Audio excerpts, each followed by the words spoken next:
মধ্যপ্রাচ্যে যুদ্ধে নতুন করে উত্তেজনা তৈরি হয়েছে। ইরান দাবি করেছে তারা একটি F-35 যুদ্ধ বিমানকে সফলভাবে আঘাত করেছে।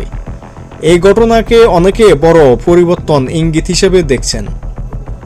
গত কয়েক সপ্তাহ ধরে আমেরিকা ও ইসরায়েল বলে আসছিল তারা ইরানের আকাশ পুরো নিয়ন্ত্রণ নিয়েছে।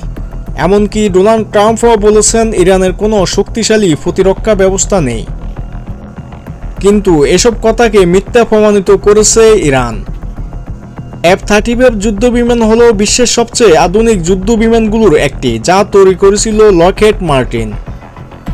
এই বিমানের বিশেষ দিক হলো স্টিল প্রযুক্তি, যার কারণে এটি সহজে রাডারে ধরা পড়ে না।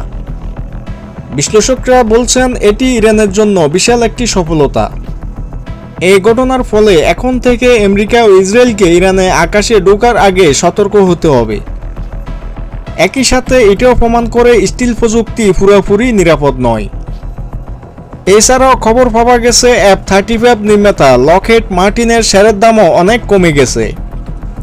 সব মিলিয়ে যদি এই ঘটনা সত্যি হয় তাহলে এটি যুদ্ধের একটি বড় টার্নিং পয়েন্ট হতে পারে। অলরেডি আন্তর্জাতিক মিডিয়াগুলো নিশ্চিত করেছে। সব ধরনের আন্তর্জাতিক নিউজ পেতে আমাদের চ্যানেলের সাথে থাকুন।